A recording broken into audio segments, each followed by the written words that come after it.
Nagbuga ng lava at naglabas na uson ang Bulkang Mayon pasado alas 4 ng madaling araw kanina. Ayon sa PBOX, tumagal ito ng halos 30 minuto.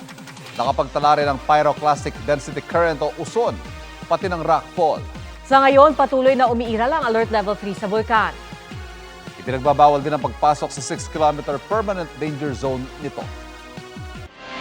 Sagabal sa kabuhayan ng mga mangingisda sa Luzon ang ilang araw na pag-ulan dahil sa habagat na pinalalakas ng Bagyong Inday. Biyaya naman ang ulan para sa mga magsasakang sinamantala ito para makapagtanim. Nakatutok si Katrina Sol.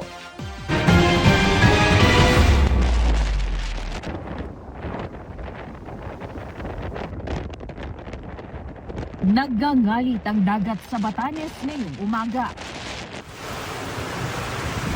Iwinasiwas ng malakas na hangin ang mga puno. Pabugso-bugso rin ang ulan. Kahit nakalabas na ng Philippine Area of Responsibility ang Bagyong Inday, ramdam pa rin sa Batanes ang dala nitong ulan at hangin.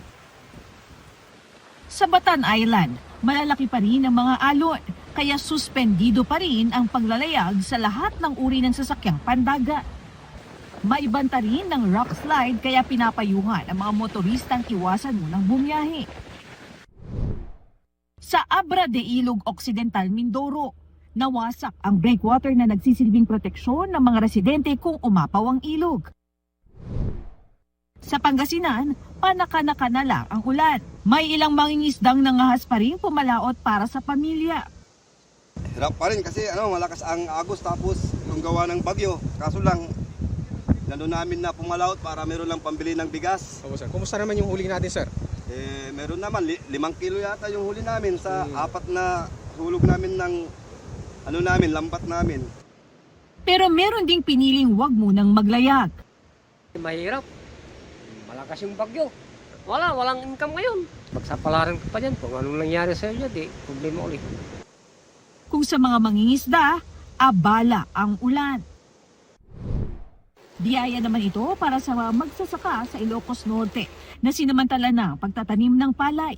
Ang iba kasi gumagamit pa ng water pump para makapagtanim. Ganado ring magbungkal ng lupa ang ilang magsasaka sa Isabela dahil sa ulan. Katrina Son, Nakatutok, 24 oras. Peste para sa mga mangingisda sa isang lawa sa San Pablo, Laguna ang mga naglipa na rong isda na pang-aquarium.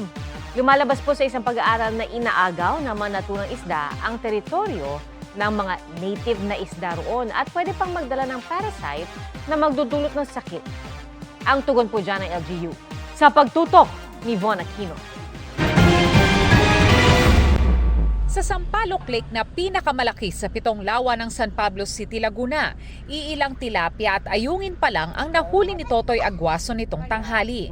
Pero may nahuhuli siyang mga isdang hindi likas na nakatira sa lawa.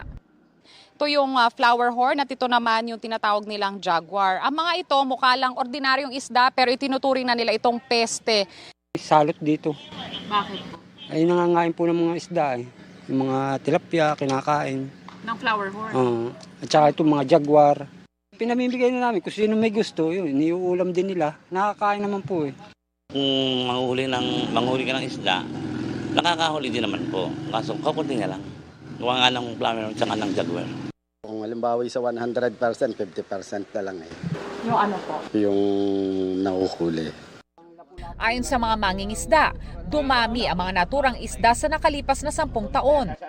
Sa pagsasaliksik ng Ateneo de Manila University Department of Biology at Ateneo Aquatic and Fisheries Resources Laboratory, ang paglipanan ng flower horn sa lawa ay nagdudulot ng matinding pressure sa native biodiversity at banta sa kalusugan ng publiko.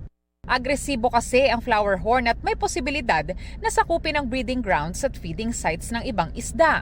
Kaya ang ayungin na dating sagana sa lawa, kaunti na lang at inilista bilang vulnerable. Tingin ng mga eksperto, nakawala mula sa breeding facilities ang flower horn dahil sa bagyo noong 2016. Ayon naman sa City Agriculture Office ng San Pablo, sa kanilang pag-aaral, hindi flower horn kundi Midas cichlid sa mga ito na isang uri rin ng tilapia. Posible nila na ang pinagmulan nito ay ang pagpapakawala ng hobbyist o fingerlings dispersal program ng gobyerno at non-government organizations. Hinikayat nila ang panguhuli sa mga ito na tinatawag ding golden tilapia. We've started na gawin siyang food products through drying.